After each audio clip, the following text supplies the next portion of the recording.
Bret was educated in college at the University of Chicago, where he was smart enough to read some important books and lucky enough to read them with some great teachers, including Leon Kass and others.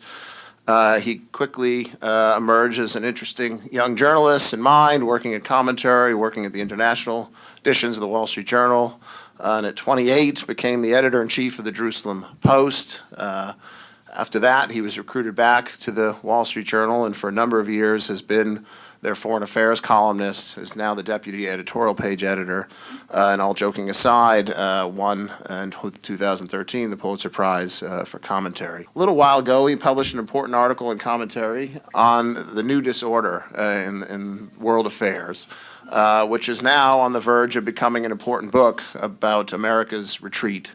And first, I want to welcome you, Bret, before we plunge into the topic. Thanks for being here. It's great to have you.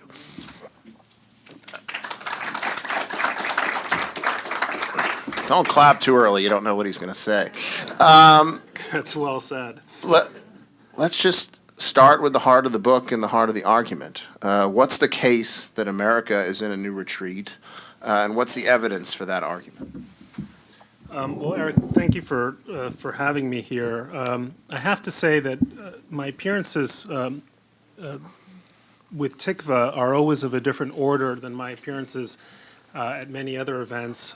For one thing, I'm typically more afraid of my audience at Tikva, not because they're unfriendly, but because they are intellectually very serious.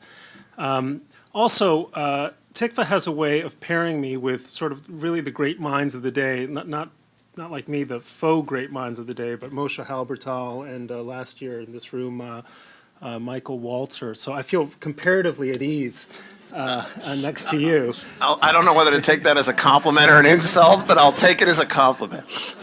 So this book, as you said, began thanks largely to John Podhoretz as an article in commentary called The Coming Global Disorder. And at the time, which was in the summer of 2012 that I was working on this article, I began to sort of look around the world, and what struck me most forcefully was the fact that everywhere you looked, you saw in the West and in the sort of the traditional strongholds of liberal, what you might call liberal democracy, you saw a tremendous amount of weakness, and the weakness wasn't just cyclical, it seemed to me secular and systemic. And when you looked to the more aggressive regimes, whether it's North Korea, Iran, China, or Russia, they seem to be taking advantage of the weakness of their enemy, that is to say, us.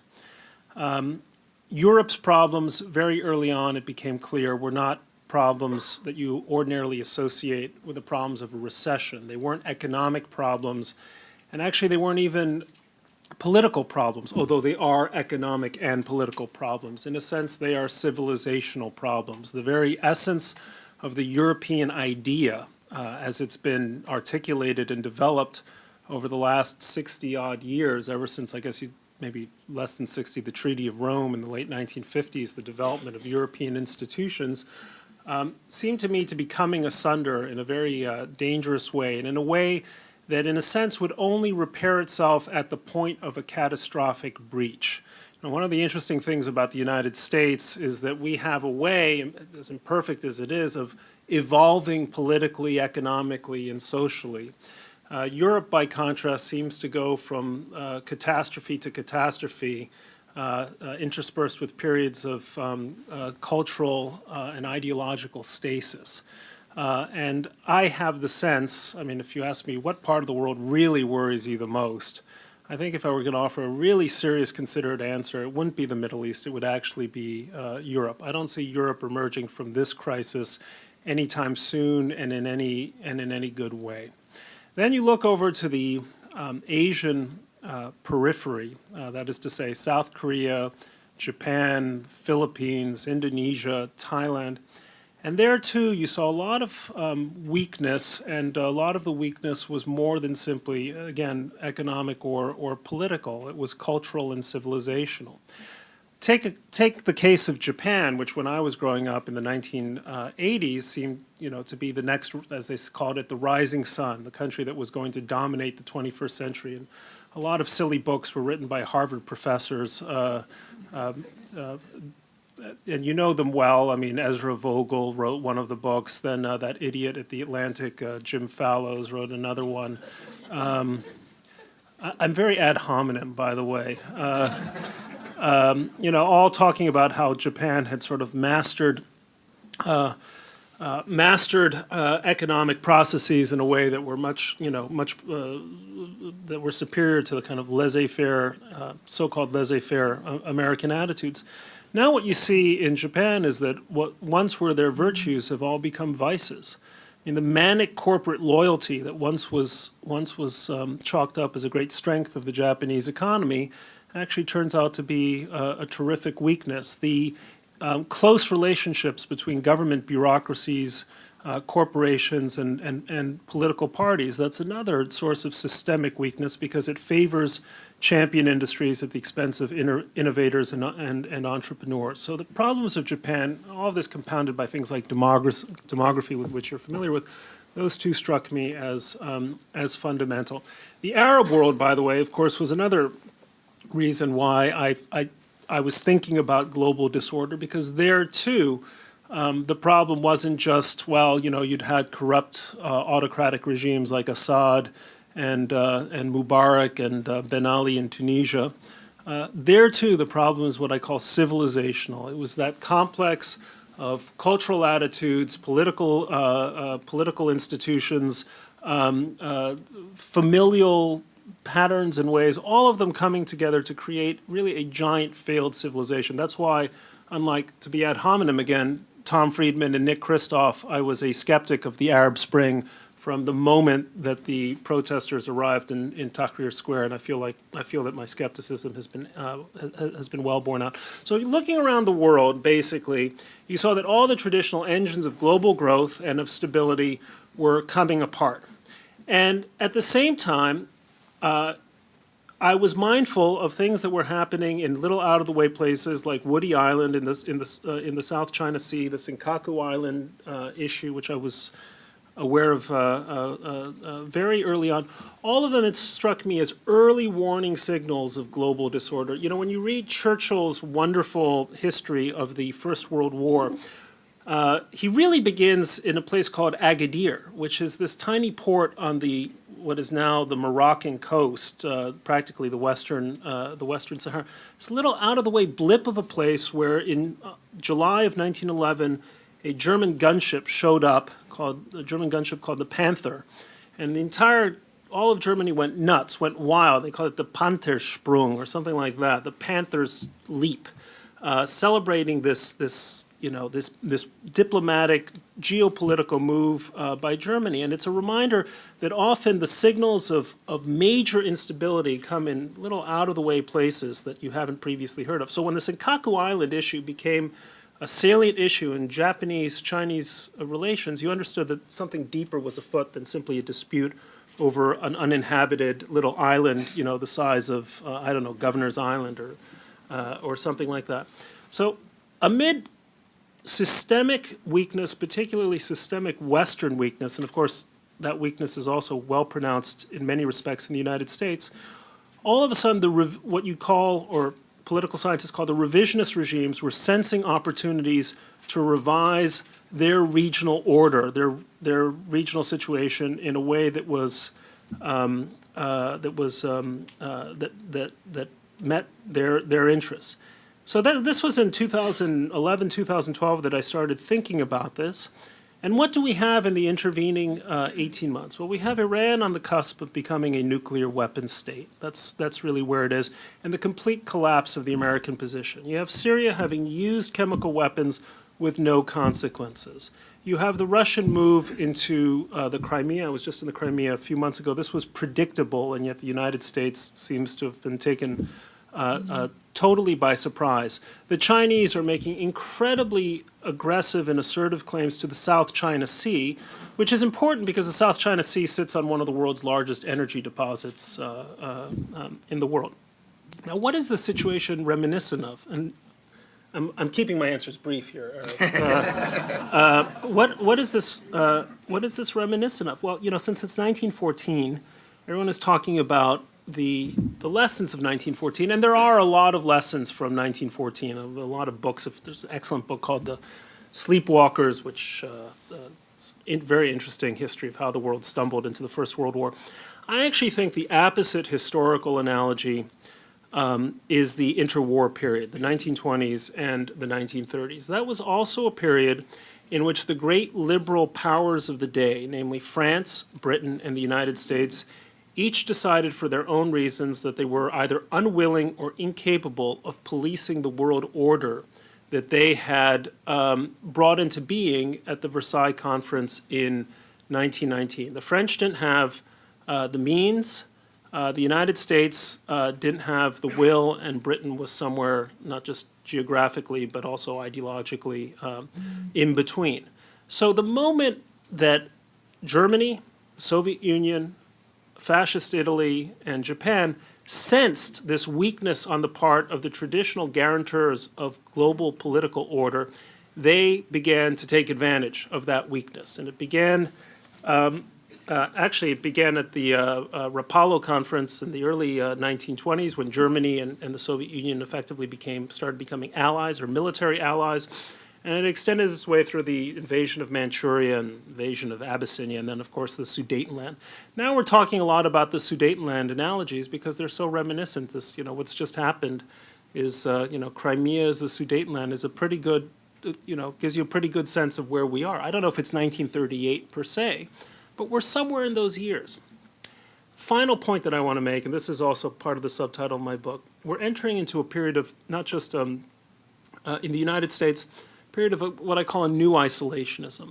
And whenever you say so to tell someone, your thinking is isolationist, they start screaming and yelling, and they equate it with a kind of anti-Semitism. But isolationism is a deep strain in American political thinking. I mean, George Washington's farewell address, Thomas Jefferson's first inaugural address, John Quincy Adams's famous Independence Day address from 1825, all strike these deeply isolationist chords to say that America's role in the world is to be a city upon a hill, but not to be a crusader state, not to go around, as Quincy Adams put it, in search of monsters to destroy. Now this, once again, is an ideology that's becoming very much in vogue in both parties. You have a president of the United States saying that the only nation that he's interested in building is this nation. He talks about nation building at home. And quite frankly, probably the most formidable political contender among Republicans going into 2016 is a guy called Rand Paul, who is sounding very similar themes. Rand Paul Barack Obama wants America to retreat from its global commitments in Iraq, Afghanistan, elsewhere in the world for the sake of bigger government, and Rand Paul wants the United States to retreat for the sake of smaller government. So the mentality that existed, also a bipartisan mentality in the 1920s and 1930s, is becoming a very entrenched mentality today. There was this Pew survey that came out a few months ago pointing out that some astonishing percentage of Americans, I forgot the exact number, think that America should mind its business in world affairs. It's its highest rate in the post-World War II era. So unless there is a genuine intellectual and political effort to explain why the new isolationism is as bad for the United States and as bad for the world as the old isolationism, we are going to slip back into what I think were tragic tragic patterns in American policy and in global politics. So that's the whole point of this book. And I took a little too long to explain. So if America's retreat is a choice, a political and cultural choice being made by the United States, can you say more why you think we're making that choice and what the consequences of it are for America first and then for the world? Well, ostensibly, the idea is that we're tired of war. And we've bankrupted ourselves fighting foreign wars that frankly didn't yield a great deal. I'm just repeating a cliche, but it's worth kind of examining that cliche. Between 2002, roughly the beginning of the Afghan war, and 2012, so for that decade, the federal government spent well in excess of $30 trillion. Most of it went to Social Security checks, Medicare costs, other entitlements. the wars in Iraq itself, the wars in Iraq and Afghanistan, cost a little more than $1 trillion. Barack Obama spent more money in a single day when he signed the $787 billion stimulus bill in February of 2009 than we spent in the entire Iraq war. So one can have an intelligent argument about whether the federal government is overspending, but you cannot have an intelligent argument on the subject of whether we have bankrupted ourselves in foreign wars. Nonetheless, this case is often made, and it's quite powerful, and it feeds into everyone who looks at the Pentagon as a useful kitty from which to fund preferred domestic programs. Second concept is this idea that we are fatigued by war. Now, any American who grew up during World War II probably knew someone, a cousin, a brother, a sibling, an uncle, who died in the war. Hundreds of Americans, something like 435 Americans a day, were being killed in 1944 and 1945, all the way up until the Japanese surrender effectively in August of 1945. Very few Americans will actually, I would be astonished if someone in this room, perhaps someone in this room knows someone who was killed in Iraq or Afghanistan, or could claim anything other than a kind of second order connection. But again, that point is being made very powerfully that this war has just exhausted us, and it's made us tired of the rest of the world. We are kind of talking ourselves histrionically into the notion that we have spent a decade overly engaged in the world, and now it's time for nation building at home. I mean, Richard Haass, the president of the Council on Foreign Relations, has effectively written a book that's essence is isolationist. Let's focus more on the home front. And fundamentally, Eric, the deep problem with that thinking is that it imagines that foreign policy and domestic policy are a zero-sum game. That is to say, the effort and the money that we expend abroad is somehow taken away from what we have available at home. Now, what the people who constructed the post-World War II order understood because they'd learned the lessons of isolationism. I'm talking about Arthur Vandenberg on the Republican side, and Dean Acheson, and Harry Truman, and George Marshall, and all these people who were the founders of the post-war order understood profoundly that domestic and foreign policy are not a zero-sum game. That ultimately, global security is in the deep political and economic interests of the United States. We are stronger when Europe is strong, when Japan is strong. We are stronger when the world outside our borders is not a chaos.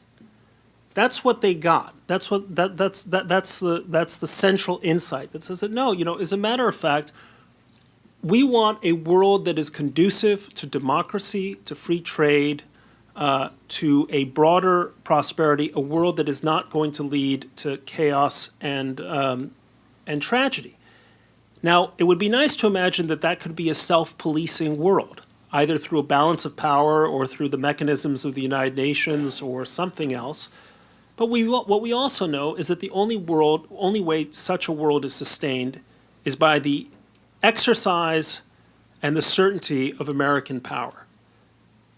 We are not exercising that power, and other countries are becoming increasingly doubtful about the certainty of it.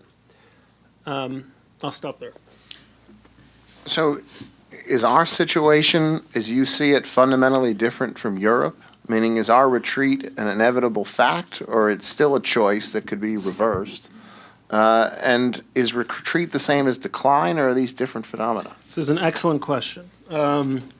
So one of the arguments I make in this book is that the United States is not in decline. Although retreat, taken to its logical conclusion, can lead to decline. Europe, in my view, is in decline. Europe has been in decline for a very long time, and that decline is accelerating and becoming visible in very disturbing ways. Decline is something that happens almost beyond the reach of politics to remedy or to reverse the decline. Retreat is a matter of choice. And when you think of, people talk about America in decline a lot, and they also, by the way, talk about America's supposed decline as a way of justifying retreat. To say we're a country in decline, therefore we have to pull back. Think about the three most consequential inventions of the last 10 years, let's say. What would I say they are?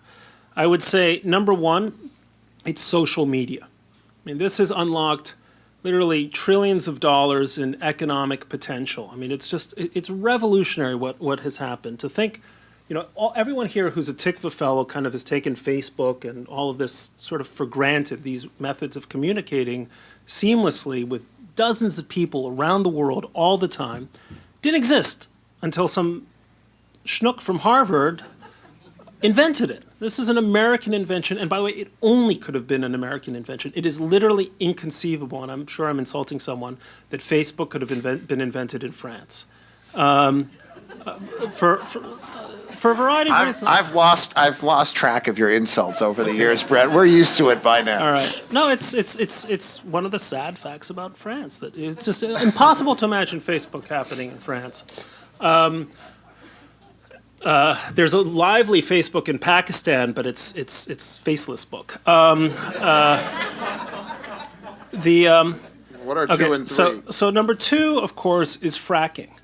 I was just reading, here's another ad hominem. I was just reading this brilliant column from 2010 by Paul Krugman, my favorite columnist. And Paul Krugman says, look, basically we've reached peak oil. And energy prices are just going to go up because demand keeps going up and there's just not enough supply. And then he has this wonderful line like, and by the way, America has nothing to do with it. Look up, just Google, when you go home, Google Paul Krugman, peak oil, 2010. It's one of those columns that's like so delicious, it's like a Shake Shack burger. You're like, oh, it's so good because it's so perfectly wrong, It's like one of those 4,000 calorie mushroom situations. It's a Krugman peak oil 2010. Put it that way. That will almost certainly get you the column. So in 2010, genius Nobel Prize winners like Paul Krugman. My next prize will be a Nobel, and then you'll know I'm really worthless. Then you'll really be late. So he makes this prediction, and in fact, what we learn is that in 2 years, the United States is going to become the world's leading energy producer, oil as well as natural gas. This is an astonishing fact with revolutionary economic and geopolitical implications. It's going to revive American manufacturing because the cost, when you factor in energy and transportation costs, it's suddenly going to become economical despite higher labor costs to start producing in Ohio as opposed to, Guangzhou or something. It is going to have major implications for how we deal with other nations. I mean, for instance, we just took 1 million barrels of oil, of Iranian oil, off the market, at least until John Kerry had other ideas. But for a year or two, we had 1 million barrels off the market, and it had no effect on the price of oil. This is also, one of the effects of the fracking revolution. And again, by the way, fracking is something literally that could only happen in the United States. And I'll explain. I can explain that in a moment. Okay. And the third thing I would say, and this maybe is peculiar to my personal industry, which is newspapers, is the invention of tablets by Apple. Basically, the everything revolution. It's just fundamentally transforming the way in which we carry media and have access to media and the places from which we have access to media. And this, again, unlocks trillions of dollars of value. So these are three, you think of, what are the three most consequential inventions of the last decade? They're all made in America. And by the way, you go back decade after decade after decade, and you see this. So the notion of American decline seems to me fundamentally misjudged. This country has an ability to adapt and renew itself in a way that is almost unique in the world and really kind of astonishing. Nonetheless, we've talked ourselves into this idea that we're in decline, and so therefore we have to be in retreat. In fact, we're putting forward an idea of retreat and retroactively justifying it with this idea that we have to be in decline. We weren't a country in decline even in the 1970s, which were much worse than this decade is. I mean, when you think of all the great sources of American renewal, so many of them came out of this dreadful decade called the 1970s. And good things will come out of this decade if we can just get over it, or at least this administration. So what's the alternative strategy? Meaning, if you were the Machiavellian prince to this president and he were willing to listen to you, what's the alternative to American retreat? And what does it actually mean in some of the concrete policy world order challenges that we face? Russia, Syria, Iran. So how did New York, I've been thinking about this since de Blasio became mayor. Because in a way it mirrors, I remember, young as I am, I well remember New York in the 1980s. And in fact, when I first moved to New York, I lived on the Upper West Side. And there was this crazy man who basically had staked out, on Broadway, the island in the middle of Broadway, he had staked out a corner on 100th and Broadway, and right where the Metro Diner is, for those of you who are Upper West Siders. I used to live there, and I ate at the Metro Diner like twice or if not 3 times a day. And he was this crazy lunatic, and he just sort of lived on the Broadway island of Broadway and 100th. And you always had to time your crossings. If you weren't on the other side, you had to be sure that you had enough time to get all the way across Broadway so that you wouldn't be stuck on the island with crazy dude who might stab you with some AIDS-infected hypodermic syringe. I mean, it was one of these creep-out situations that you never really encounter these days. But it was ubiquitous in New York City, or driving to New York City, the squeegee man, all the rest of it. And so what was the problem? There was the appearance of disorder everywhere. And it's what James Q. Wilson brilliantly diagnosed as the broken windows phenomenon, where the visible evidence of disorder encouraged deeper forms of disorder. So the best way of policing the city, Wilson suggested, wasn't going after root causes of crime, like dealing with poverty and oppression and sexual dysfunction or whatever. It was cleaning the streets, making sure that young kids weren't jumping turnstiles in the subway, cleaning up the subway so that people wouldn't, getting rid of the graffiti, that people wouldn't feel just sort of disgusted being on the subway, getting rid of the squeegee men, just looking at their arrest records, going after people who urinated on the streets. All these things that, in and of themselves, are not major crimes, actually all added up to radically cleaning up the city, so that a city that had more than 2,000 murders in 1990, now had fewer than 400 murders in the last year of the Bloomberg administration. I think we're about to go back up the sine curve there, but so that was a view of how to police a city that worked. I would suggest that there is something to be said similarly with policing global order. Small efforts to disturb global order, whether it is China's repeated aggressions in the Senkaku Islands, or its harassment of American ships in South China, or Syria's use of chemical weapons, all of these have to be stopped, and stopped very decisively at a very early stage. Because at a certain point, those minor instances of disorder become major instances. People have said all these, the geniuses of the liberal intelligentsia keep saying what Obama did in Syria has nothing to do with what Putin did in Crimea. And my response to that is that what's at issue isn't really a cause and effect situation. There's an environment.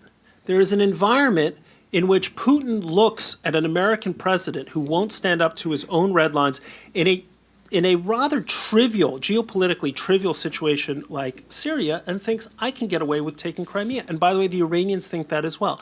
How is it conceivable that the United States will be serious about preventing Iran from getting a nuclear weapon, which is a tough case, when it's not serious about Syria using chemical weapons, which is an easy case?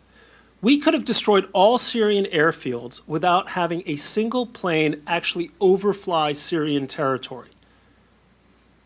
The Israelis routinely destroy Syrian munitions from planes that are overflying Lebanon or overflying the Mediterranean Sea. You can do this with standoff weapons, but if you're not willing to police the small stuff, you're going to find much greater disorder. By the way, I should say that unless you do this now, Mitt Romney had amazingly a good op-ed in the Wall Street Journal the other day, and he quoted that wonderful line in Shakespeare about, the talking about there are times when, you can go out with the tide and there are times when you can't. I just forgot the line, so that's why I'm not quoting it. Tides in the affairs of men. Well, there was a moment when Syria was a doable proposition for the United States. We did nothing, and now it becomes increasingly difficult to envision a set of options which are attractive to us. I would still say, if you were to ask me, if you're the President of the United States, what would you do about Syria? I'd say I'd kill Assad right away. And these days, incidentally, I'm pro-Al-Qaeda. You'll be happy to know. Since this is on the record, I'll explain that in a moment.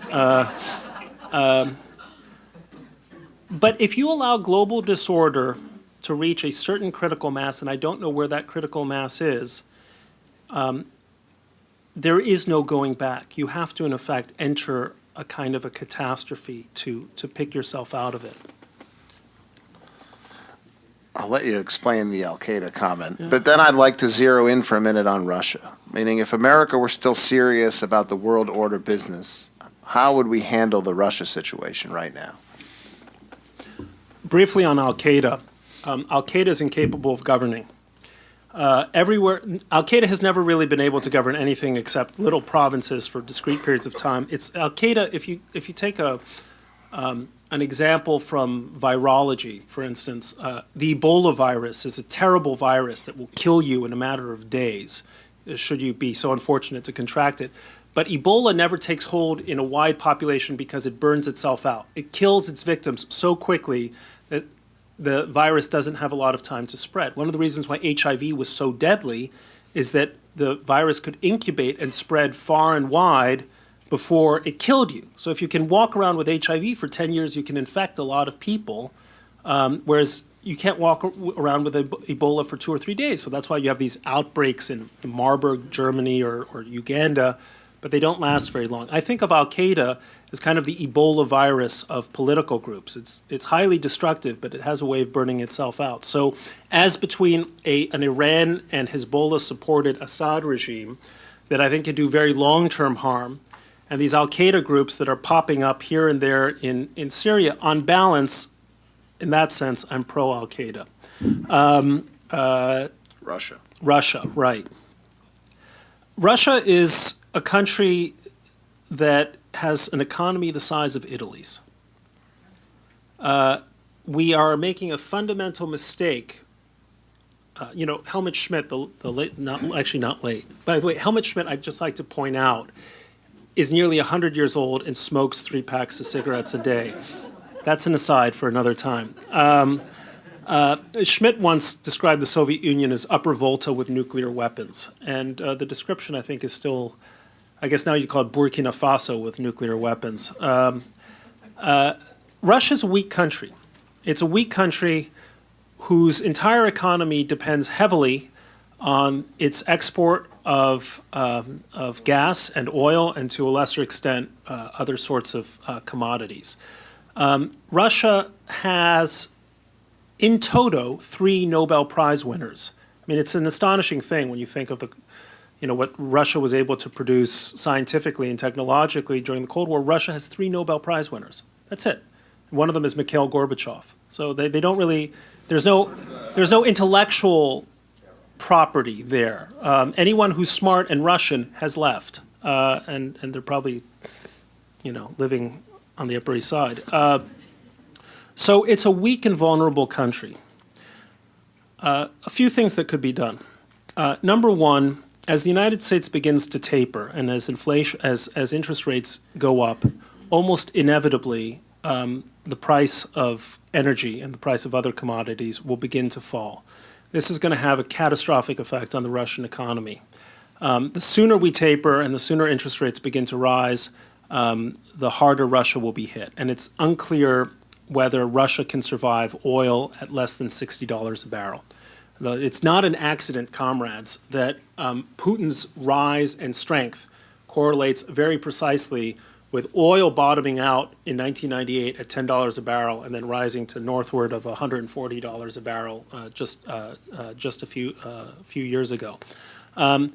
So the combination of higher interest rates and increased domestic supplies in the United States, or Western supplies, if you will, is going to hurt Putin.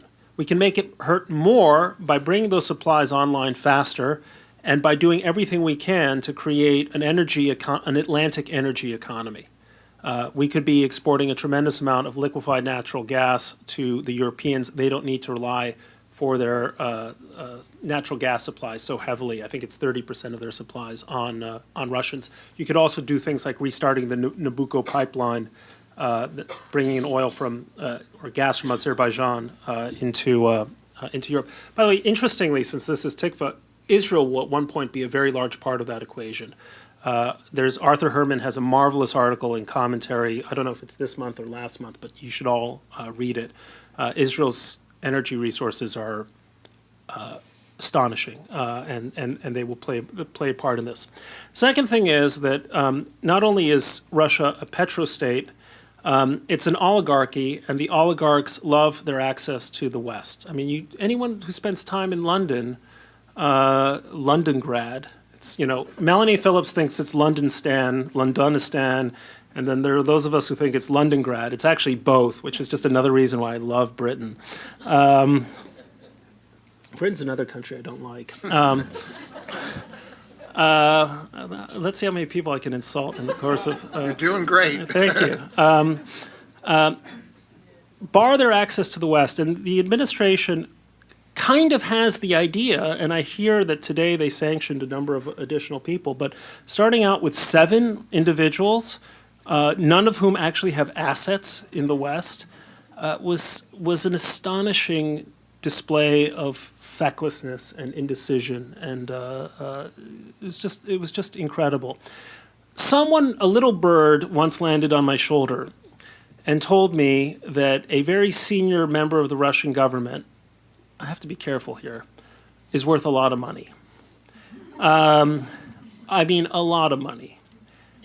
Now, this little bird had a way of knowing this as a fact, and if he knew it, then it potentially could be publicized, and the funds could be tracked down, and they could be frozen and seized, and that would have, and you all have to kind of read between the lines here. That would have a tremendous way of focusing the mind of Russian leaders on what's really at stake in their gambits. We are not going to invade Crimea. We are not going to reverse what's happening in Crimea, but we can prevent Russia from taking over the north of Kazakhstan, which is heavily Russian, and Estonia, which is 30% Russian, and Latvia, which is about 25% Russian. And we should be very concerned about that because those are NATO member states where we have treaty obligations. So are you concerned that those countries that have relied upon the American security umbrella for a number of years, who now see American retreat, if your argument is right, what is their strategy going to be? Well, are they going to adopt their own nuclear deterrence strategy? What are their lessons from the last couple of years of America, again, if your argument is right, being in retreat? In addition now to being a great fan of Al-Qaeda, I'm a huge supporter of Saudi Arabia. One of the interesting phenomena is what I call the rise of the freelancers in my book. One of the great benefits of Pax Americana is that we have minimized the role of freelancers in foreign policy. Typically, when a country that relies on American security guarantees wants to do something in foreign policy, it consults with us first. Pax Americana has given the United States what you might call a right of first refusal on a whole number of issues. And this helps keep the peace. It helps settle our allies. It gives them a sense that they don't have to strike out on their own in risky gambits in order to assure their security. That is now visibly collapsing as Israel, as Saudi Arabia, as Japan, as Taiwan, as the Gulf states start to rethink the fundamental sources of their security. The American insurance group, if you will, does not appear to be as reliable an institution as it once was. So if you're Saudi Arabia looking at American fecklessness with Iran, you're going to start thinking very seriously about your nuclear option. And in fact, we just had a visit at the Wall Street Journal from Prince Al-Walid bin Talal, one of the richest men in the world, who, to my astonishment, spoke openly about what he called this arrangement we have with Pakistan. Now, this arrangement we have with Pakistan is not a reference to pistachio exports. It's a reference to the fact that Saudi Arabia funded Pakistan's nuclear efforts, and there's an arrangement where some portion of Pakistan's nuclear deterrent is effectively a Saudi nuclear deterrent. It's just being parked offshore. About a year ago, there were reports that Pakistan was starting to produce more nuclear weapons. Well, what do they need all these nuclear weapons for? Well, my surmise, and I think I'm right, is that actually Pakistan was building Saudi nuclear weapons. They just happened to be located in Rawalpindi or wherever in Pakistan. Do we really want a world in which Saudi Arabia is forced to consider its own nuclear options? I would suggest that we do not. Do we want a world in which Israel is forced to go it alone, as I think it will go it alone, in a strike against Iran? Ideally, we do not. Iran is a global security threat, and it should be up to the world's only real superpower to deal with a global security threat. But we are inviting a much more disorderly world by tempting Israel into conducting a strike because Israel no longer has the confidence that the United States will, in the final analysis, conduct a strike of its own. It's very easy to sort of think through the effects of an American strike on Iran, or the unintended consequences of that kind of strike, and all of those unintended consequences aren't so bad. Unintended consequences of an Israeli strike are much harder to think through and much more worrisome. I've come to the conclusion Israel should strike, but that's because I've lost faith in what I think would be the ideal conclusion to the crisis. The ideal realistic conclusion to the crisis. So we have freelancers all over the world. One last point I should make. I talk too long, I know. There are two kinds of unpredictability in the world. There's what I call subsystemic unpredictability, and there's systemic unpredictability. What's subsystemic unpredictability? Who will be the next president of the United States? Okay, Hillary Clinton. Who will be the president after her? I don't know.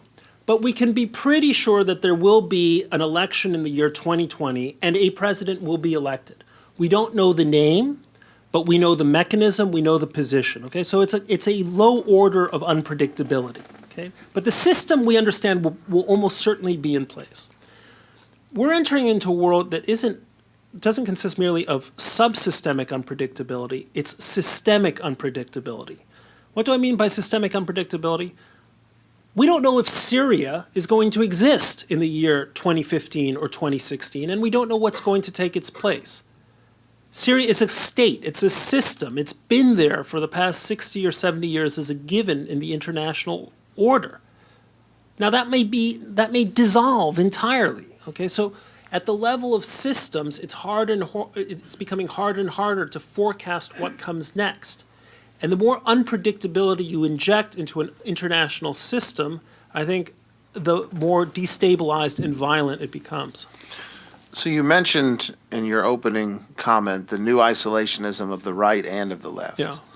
Well, on which side or in which pockets of American politics is there a serious debate? Meaning, is there a serious alternative to isolationism? Is it the liberal side, the conservative side, somewhere else? Where will an American resurgent disposition to the world come from, if anywhere? Well, I think one of the real tragedies in American politics in the last 10 or 15 years has been the disappearance of what used to be known as the liberal internationalist school of foreign policy. These were people who thought that we needed to go into Iraq not for the sort of typical geopolitical reasons, WMD, instability, but because Saddam was an evil thug who killed lots of his own people and should be stopped. And this was a very respectable wing, intellectually respectable wing of the American foreign policy establishment. It had champions very much in the likes of members of the Clinton administration. I mean, after all, it was Clinton who did finally end the bloodshed in the Balkans.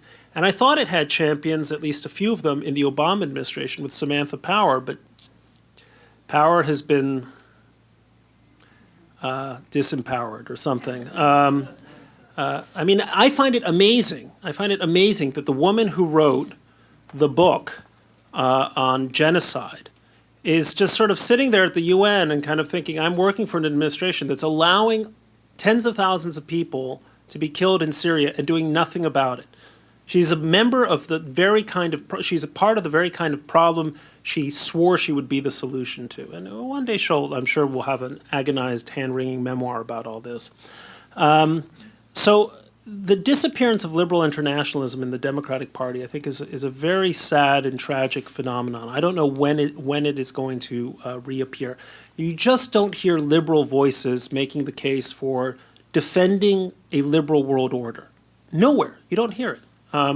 Peter Beinart, of all people, wrote this book a few years ago saying, that it was essentially a case for liberal hawkishness, and like everything else he's abandoned. That's another thing he's abandoned. Then on the Republican side, you still have a robust debate. And so I am hoping that there will be a Republican standard bearer who will be able to make a case that what a guy like Rand Paul advocates and thinks and believes is dangerous and vapid. I mean, I've been trying to follow Rand Paul's position on Ukraine, and there is no position. I mean, he's just sort of saying stuff. But this kind of insistent view that somehow the United States has bankrupted itself on foreign wars that we shouldn't have been involved in, that we've created this horrible security state where, the NSA is listening to your phone calls, Eric, because they're fascinating. It's preposterous and dangerous, and someone has to stand up to it because it's also demagogic. And I don't know who that candidate is. I mean, you've heard Ted Cruz say the other day, I don't agree with Rand Paul, which I don't like everything Ted Cruz says, but I thought that was right of him. Chris Christie was sounding those notes. He has his own foreign policy, New Jersey, New York issues. I don't know how fatal they are. I really don't. We'll see if there's a Republican standard bearer who emerges who can make a serious case for why the United States is the last best hope for an international order that we can live with. So one more question for me, and then we'll open it up. Where does religion fit into this analysis? Certainly, if you look at Europe, it's arguably a post-religious civilization, and that is arguably central to its decline. You look at the Middle East, the role of Islam is obviously important, and religion remains important in America in defining who we are and what our sense of ourselves morally, politically, civilizationally, what that sense is. So as you analyze this from a foreign policy perspective, from a global analyst perspective, where does religion fit into the picture?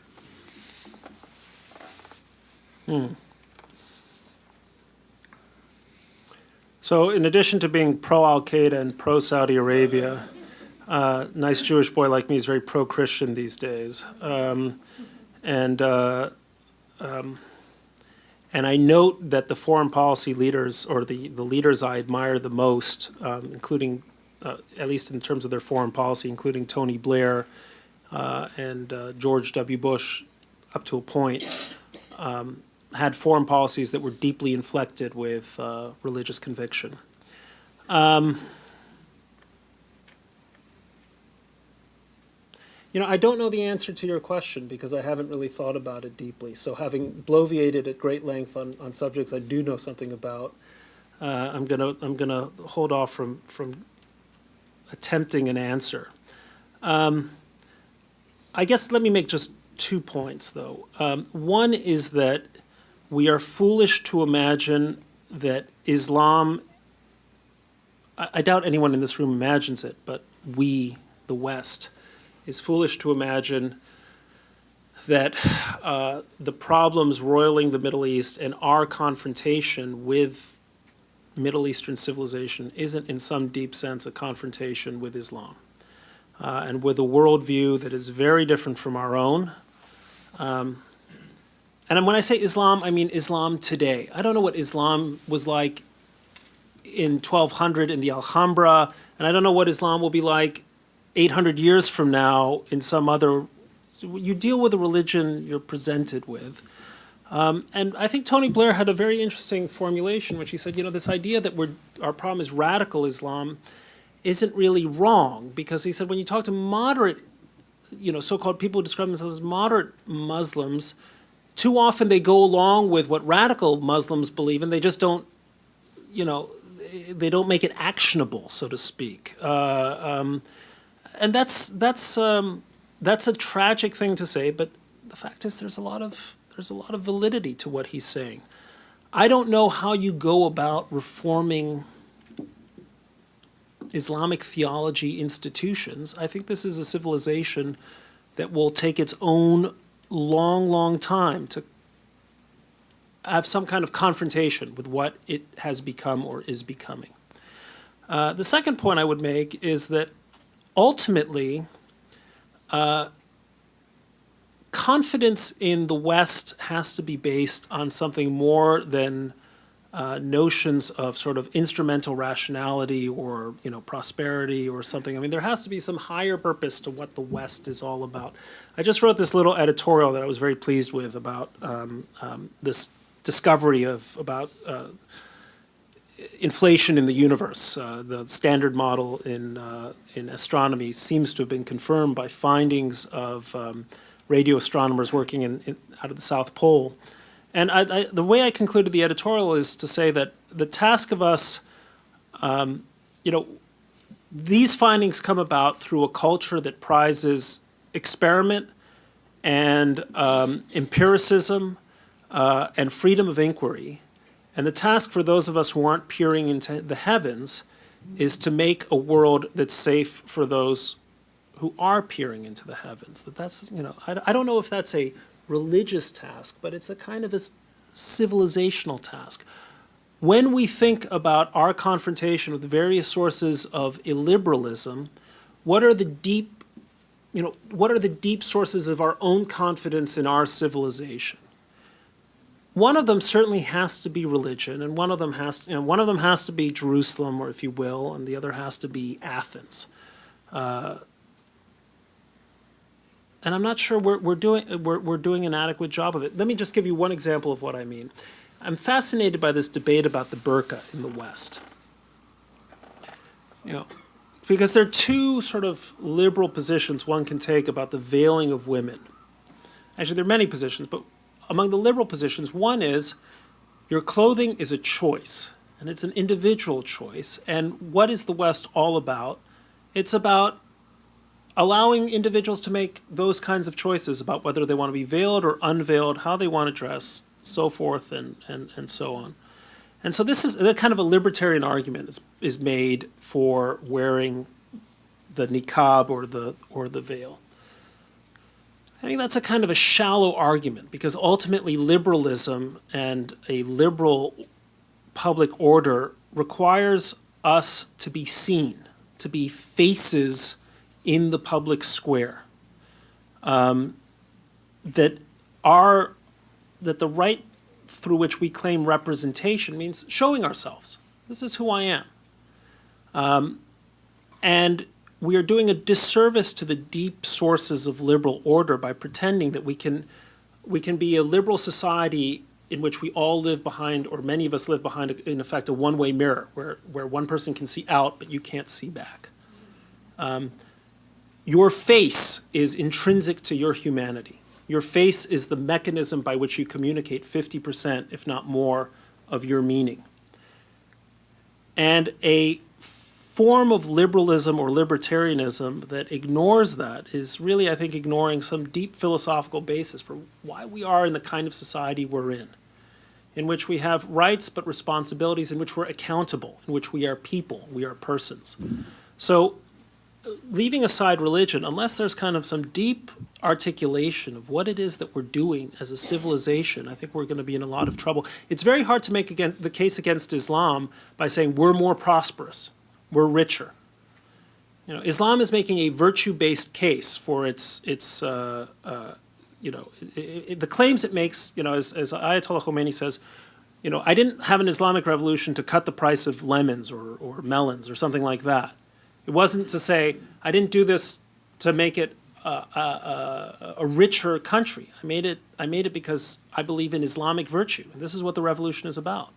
There's a reason why all the Islamist parties talk about themselves as the justice parties. In Turkey, it's the Justice and Development Party. In Egypt, it's the Justice and Freedom Party, and so forth and so on. Well, they're making a kind of a claim for a virtue-based politics. How do you make a counterclaim for a freedom-based politics that isn't also devoid of any sense of virtue or higher purpose? Now, this is a kind of a deep problem in Western civilization. I mean, the kind of confrontation between ancients and moderns. And you have, in fact, in Locke and Rousseau and John Stuart Mill, various liberal thinkers, you have a deep explanation for why free societies are ultimately also better societies and indeed more virtuous societies. But it's hard to make that case, right, when you have no sense of what these guys are saying and what it all means. We're free. Well, what does that mean? Freedom to what? Freedom to be a porn star at Duke University? It's a hard case to make. So what is... I've gone way afield of your question.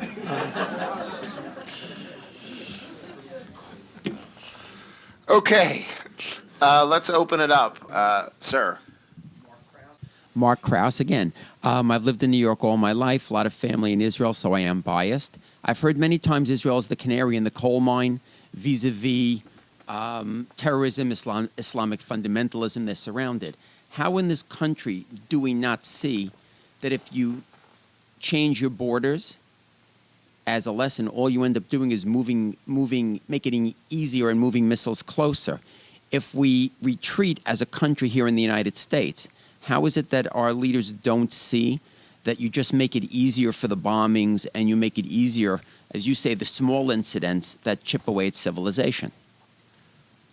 Well, in a way, I'd rather not answer your question. How do they not see it? I don't know. I wish they saw. They don't read my column. I mean, I've been writing the same column over and over again, clearly not reading it. But I want to just touch briefly on your first point about Israel retreating and thinking it's purchasing some measure of security by its retreat. And that's a perfect example because, in fact, Israel retreated from Gaza, and what it got was...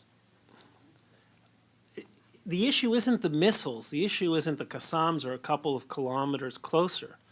The issue is the credibility of Israeli deterrence and the sense that if you push the Israelis hard enough and you kill enough of them and you make life sufficiently unpleasant for them, at some point they are going to step back. And as Napoleon once said, the logical outcome of retreat is surrender. Napoleon is said to have said that. Lots of things are said. I'd like to think Napoleon said it because it's a great line. It's true. You end up exactly. You end up in St. Helena. There's also something.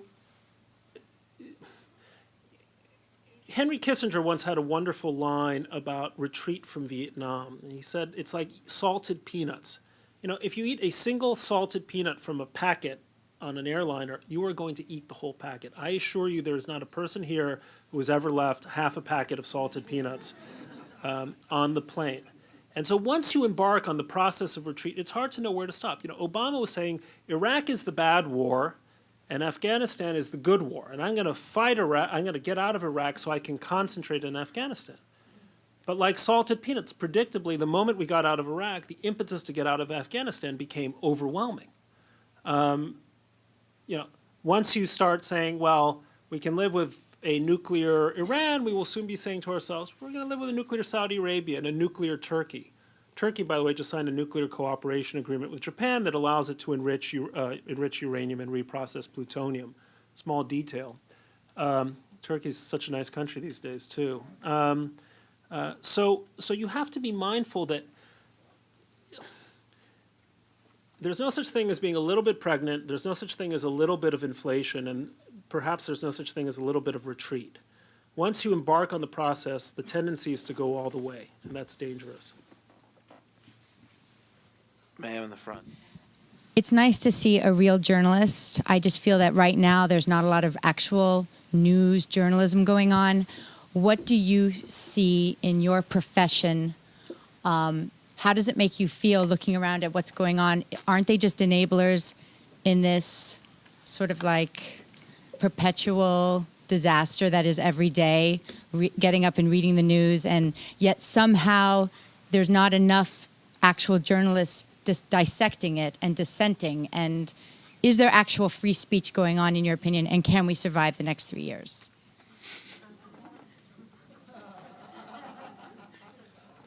I think we will survive the next 3 years. Because we've survived worse, but we are, the trends are not good and they're accelerating, let's put it that way. And if, I mean, who would have imagined a year ago that Russia would take the Crimea just like that? Well, there it is, they just did it. So it's a good, I mean, we'll see what happens over the next 3 years, but my forecast is that if we continue to allow this to happen, we are going to be living in a world in which, quote, unthinkable things are going to become commonplaces. That's very worrying. Secondly, as to my profession, media is a plural noun, and I think, at least where I sit at the Wall Street Journal, we produce a pretty magnificent newspaper.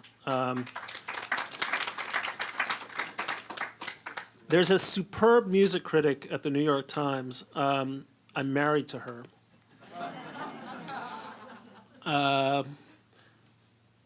When you say journalism, there are a number of angles, or aspects to it. Can I just have a follow-up? Yeah, go ahead. For instance, today on Drudge, there was a mentioning that the White House press corps is giving over questions, getting the answers, that there's a possibility that it's all staged.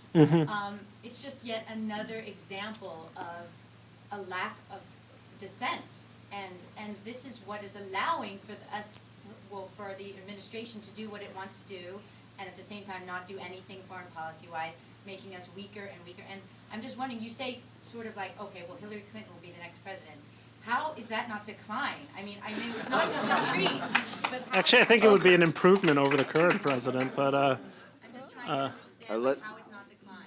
well, look, but let me address that, because I actually think that the worst period of American journalism was probably the 1970s and 1980s, where the three big, ABC, CBS, and NBC, had an effective monopoly, I guess CNN, and they all thought exactly the same thing, and they were all powerful. And what Walter Cronkite said literally changed the course of a nation. I mean, Walter Cronkite, he should have been called Walter Crankite, because after he retired and he gave a sense of his views, they were incredibly extreme and frankly disturbing. I mean, he liked the space program. On that, we agreed, but other than that, no. And it was a disturbing period in American history when a guy like Walter Cronkite, or then Dan Rather, these sort of mediocre intellects who assumed the anchor's chair and were able to kind of manipulate the news, not only according to their ideology, but within the confines of their very limited intelligence. That was actually a terrifying period in history. Now you have, I mean, look, what's the news? I was just looking at the ratings for O'Reilly versus Rachel Maddow, or, I never watch any of them. But we live in a world where you just said the Drudge Report, there's the Drudge Report, there's Fox News, Wall Street Journal, Weekly Standard. There's a proliferation of media. And frankly, if you're of my persuasion, many more alternatives today than there were 20 years. I mean, 20 years ago, if you were a conservative, you read Commentary Magazine and the editorial page of the Wall Street Journal, and I guess the New York Post, if you were lucky enough to live on the Upper East Side, and that was kind of it. And then you talked about the liberal media, and that was actually a perfectly valid thing to say. It was a liberal media. I think it's less valid today. I mean, just the example you said, I don't know if it's true or not, but the fact is, not only is it true, maybe it's true, but the interesting point is that if it is true, it was exposed. And I find that more important in effect than whether he was prepping his questions. Sarah. Okay, thank you. Ruben Kryam from Covington and Burling, Dean Atchison's old firm. If I could ask you to expand on two things that you said. One was, Speak up. okay, one was you said you would recommend, or you have come to think that, and maybe two things don't mean the same thing. You've come to think that Israel will act unilaterally on Iran. Mm-hmm. Expand on that. The other, that is why, and do you think that is in fact a good idea? The second question I have is, you said something at the start of your talk quite provocatively about Europe, and you said it will only get worse and there will eventually be a civilizational catastrophe. What do you have in mind? What sort of thing are you talking about? Okay. There is 50% youth unemployment in Italy, Spain, Greece. Those are the sort of social conditions that lead to fascism. And by the way, it should lead to fascism, because if you go to Bologna University and you have a degree and you have nothing to show for it, and you're washing dishes, or you're shoveling groceries, or picking food out of garbage cans, as hundreds of thousands of educated young Spaniards and Italians and Greeks are doing, you're going to stage a revolution.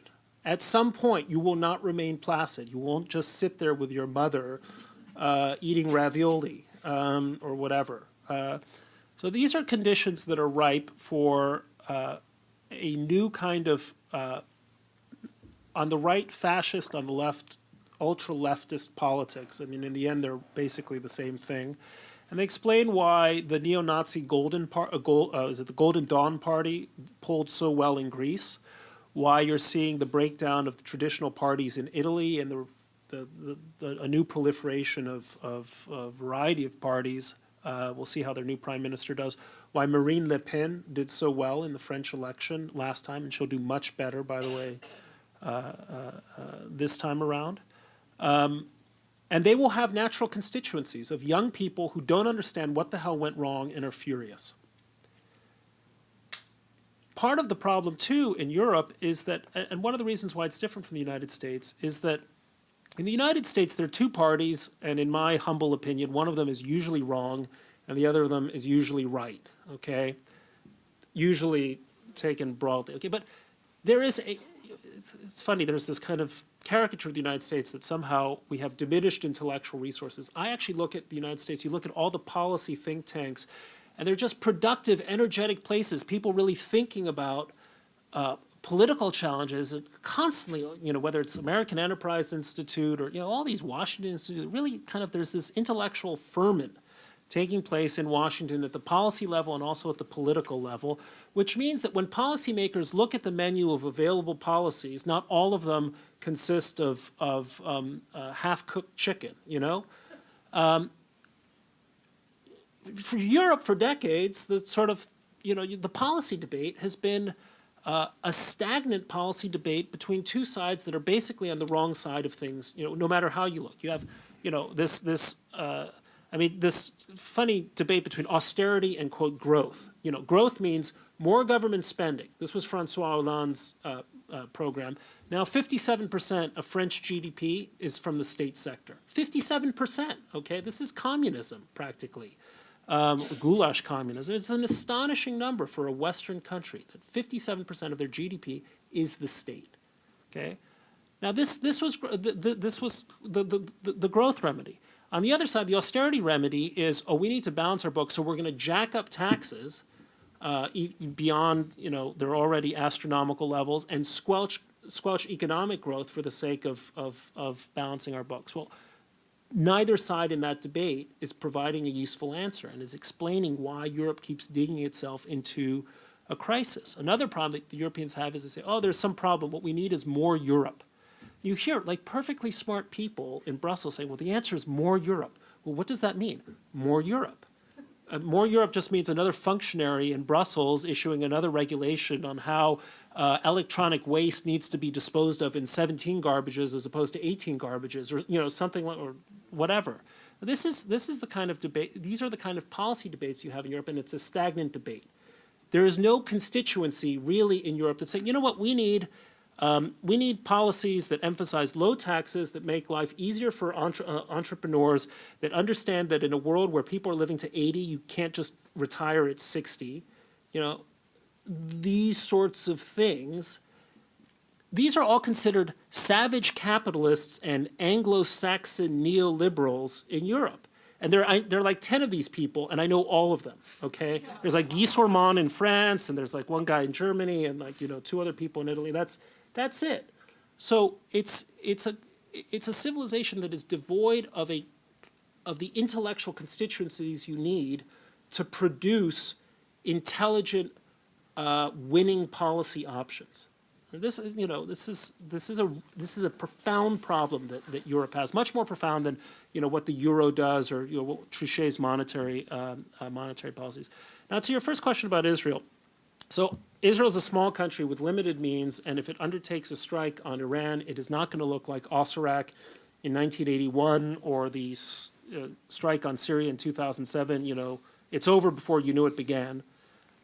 It will be a major undertaking, and a very risky undertaking, where it becomes increasingly difficult to imagine what happens on day 1, 2, 3, 4, and 5, right? The imponderables grow.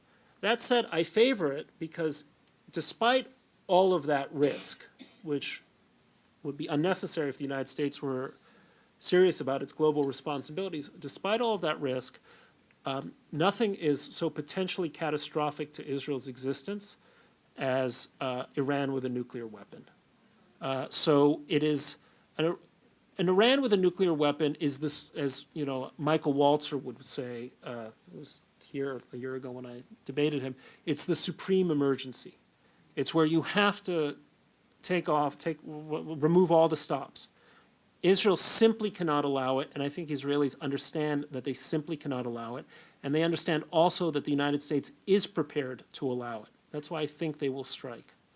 But no one should be under the impression that this is going to be in any way easy on Israel. I think you should think of it as 1973, the worst war in Israel's history, but it's a good thing they won it. What's the worst-case scenario of an Israeli strike?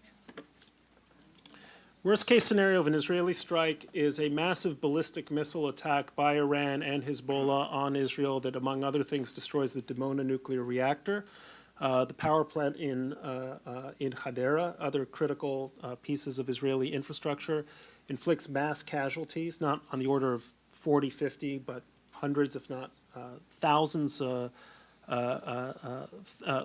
people, and which, by the way, and I guess another aspect is a strike where Israel doesn't actually succeed in substantially degrading Iran's capabilities. Orna Schulman, attorney, entrepreneur, private investor, now thinker about the Jewish nation or people. I want to ask you a question about parallels that you might see with the Jewish establishment through the 20th century, whether it's beginnings of Zionism and Jabotinsky and the socialist bent, through the 1940s with Stephen Weiss, and what's going on today with AIPAC and other things that are making enough references for you to pick up on. Is the Jewish establishment in a place of denial, or go with don't rock the boat, or is the liberal bias just overwhelming?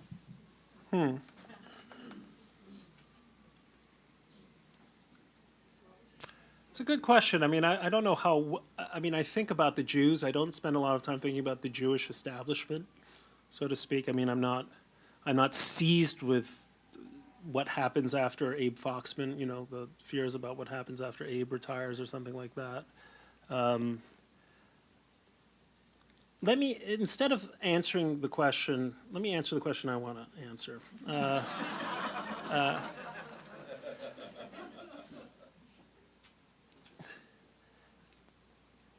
As Jews have acquired power in the United States, economic and political and social power, I think they need to be mindful that there are occasions when the use of power or the purposes of the power which they have acquired,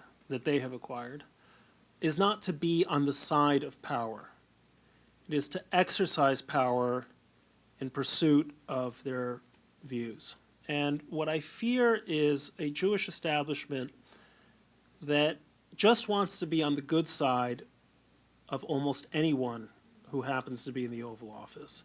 I mean, there is more to life than getting invited to the White House Hanukkah party so you can, light the menorah with Mrs. Obama or whatever, and then have a picture in your office.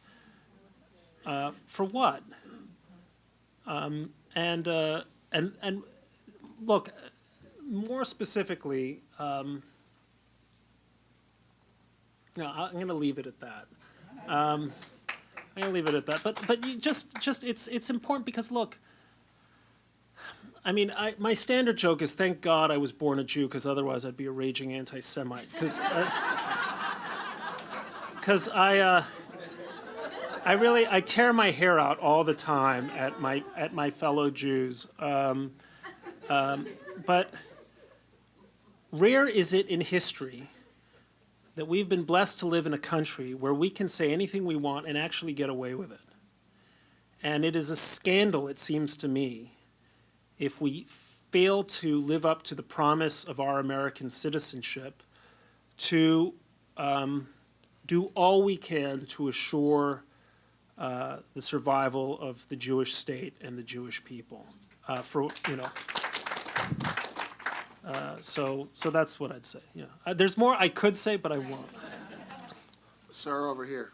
There's one thing that I don't understand about the Ukraine situation, and maybe you can help me out. There's been a lot of talk about Putin taking over Crimea, and very little talk about the fact that Crimea was ceded to Ukraine in 1954 by the Soviet Union. I have no idea why that happened, and maybe you have some idea why it did. Yeah, it was a maneuver. It wasn't even Khrushchev who did it, I think, because Khrushchev only came to power in about 55, 56. It was Georgy Malenkov, for those of you who... it was signed by... Oh, okay, so there you go. So it was not even, although Khrushchev was Ukrainian. People bring this up, and it was internal Soviet politics. I'm not exactly sure what the purpose of it is. But I would reply by saying it's an irrelevant consideration what happened in Eric didn't mention that I grew up in Mexico City, and I have very strong feelings about the Treaty of Guadalupe. And I have not yet ceded Colorado or New Mexico to you gringos at all. And it's all mine. Not only is there a historic Mexican claim, there's a historic Jewish Mexican claim to that area, and I'd like to assert it. I mean, the point is, if you end up sort of saying, well, there was some historic claim, there's no end to this kind of game that you can play, and it's a dangerous way to go. The fact is, there was a sovereign country whose borders were recognized and internationally guaranteed, and that sovereignty was violated. And by the way, all of Crimea is not Russia. I was just in Crimea a few months ago. Okay, I was in Simferopol and Yalta. It's about 60% ethnic Russian.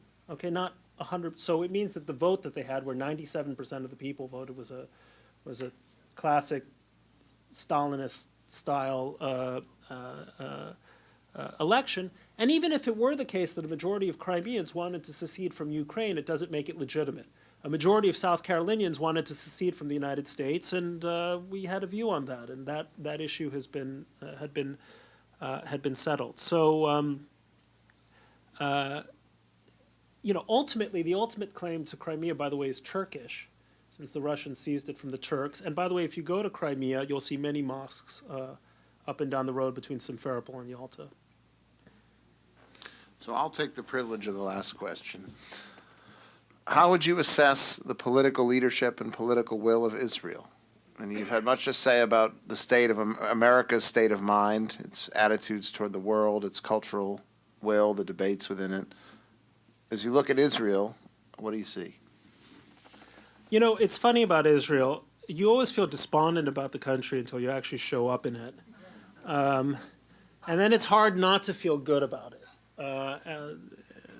at all levels, from, you know, sexy waitresses on up. The whole place just exudes marvelousness. Now, about the political leadership, I was thinking about the waitresses.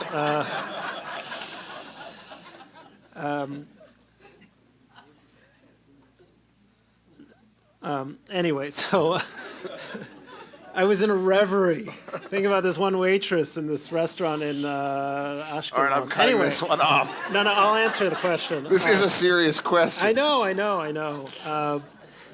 So look, in Israel, there is very little room for fantasy-based politics.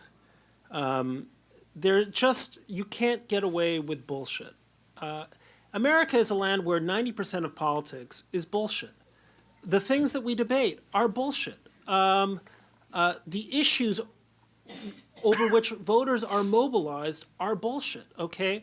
I mean, if you are a woman in America, you can rest assured that your right and access to contraception will never, ever be denied, okay? And yet voters are mobilized on the theory that if you vote Republican, there is going to be an army of anti-abortionists in FBI uniforms preventing you from access to contraception. You think, well, what planet are you from? Or Rand Paul going around talking about the NSA. I mean, this is a guy who's deliberately trafficking on American stupidity, okay, to say that, like, the fact that we have metadata searches, which is telephone numbers, means we're actually listening in on your conversation.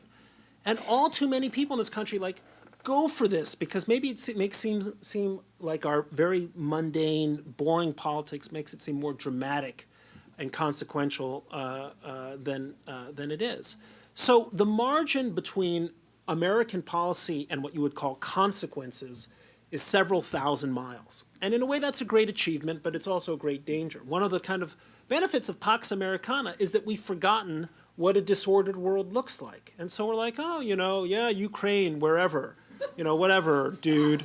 And you're like, yeah, Ukraine. And so you have to have, like, you need already such a level of education just to get to the point where, A, you know where Ukraine is, right, or who Vladimir Putin is, what he's done. I mean, you're asking a lot of Americans to say, like, stop watching Lena Dunham and worry about Ukraine. I mean, the President of the United States, okay, Ukraine, it's collapsing. What should I do? I'm going to talk to Zach Galifianakis and Ryan Seacrest about whether I wear loose jeans or tight jeans. I mean, this is...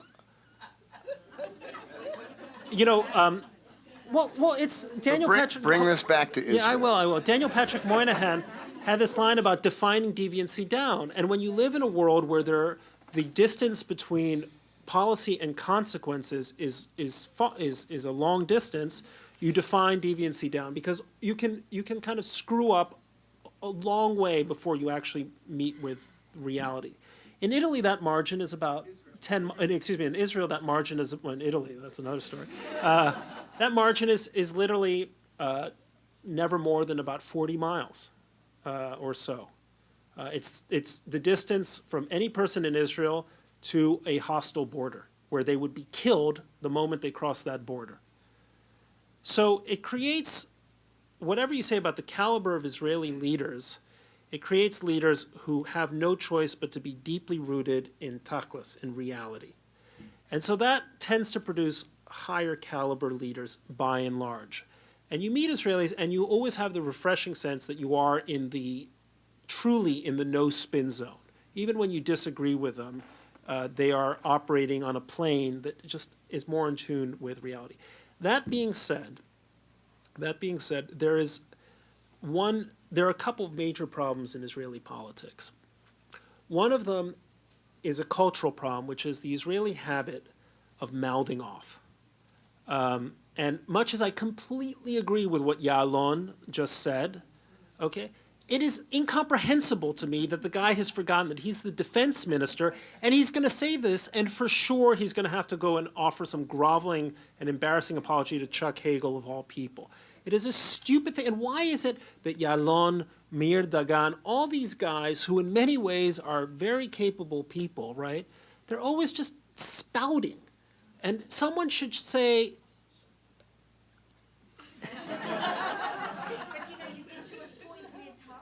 well, you need to say that the Jewish people need to be taught the virtues of occasionally shutting up, okay? You've mastered this art?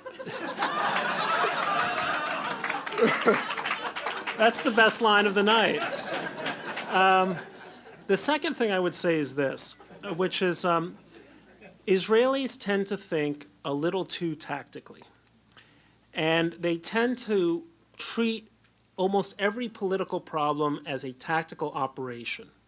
And they forget what the deep sources of Jewish and Israeli strength are. And you see this all, I guess in a small way, in the way they're sort of almost overthinking Iran and the, sort of the cost-benefit ratio of an attack on Iran. But it also goes to the way in which Israelis think about Israel generally. And I'll close with this, I swear to God. Israel should not expect that it will be loved for its goodness or its beneficence, or for the fact that Syrian kids are being treated in Israeli hospitals, or for the fact that Israel has made this and that concession for peace and ceded more territory than any other country on earth as a percentage of its overall territory. Israel will never be loved because of conspicuous acts of magnanimity. Okay, Israel will only be loved because it's respected. The only people who like it, no one says, "Oh, I love Israel because they took risks for peace." People who say, "You took risks for peace." Well, why aren't you taking more risks for peace? Why aren't you annihilating yourself on the road to peace? Because these are people who love Jews when they're in Auschwitz or on the verge of going to Auschwitz. Because then they imagine they're gonna be like the Swedish diplomat. They're gonna be saving them, handing them passports, and they'll be magnificent to the Jews who are pathetic. This is the people who like Israel, okay, are the people who say, God damn it, the Israelis are the guys who are going to take care of business when all is said and done. And that's important to remember. There's a lot of philo-Semitism in the world, but that philo-Semitism comes from people who respect Israeli strength. Okay, I was at an AIPAC speech not so long ago, and there was this panel before I spoke. I'm like, oh my God, there has to be a panel before I speak. What are these people wasting their time for? I could be speaking for 2 hours as opposed to 1 hour. So, to my astonishment, okay, it was a very interesting panel, and they were all Christian lay leaders describing what it is that they like about Israel. And one of them was saying, one guy said, I like Israel because it's a country that gets things done, that acts, that is courageous. And another person, a Christian pastor, who said, the land was promised to Israel. Therefore, I'm for it. That's a consideration, by the way, when Israel considers the cost-benefit analysis of giving up ceding land for so-called peace. Remembering that one of the reasons why millions of Americans love Israel is because it has the land, not because it's prepared to give it up. That's something to think about. Israel will not do well. Israel will not do well in the world if it has to throw itself at the world's mercy. Israel will only do well in the world if it earns, by dint of courage and wit and nerve, the world's respect.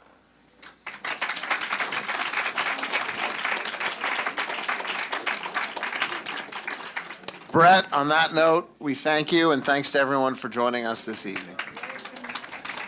That was brilliant.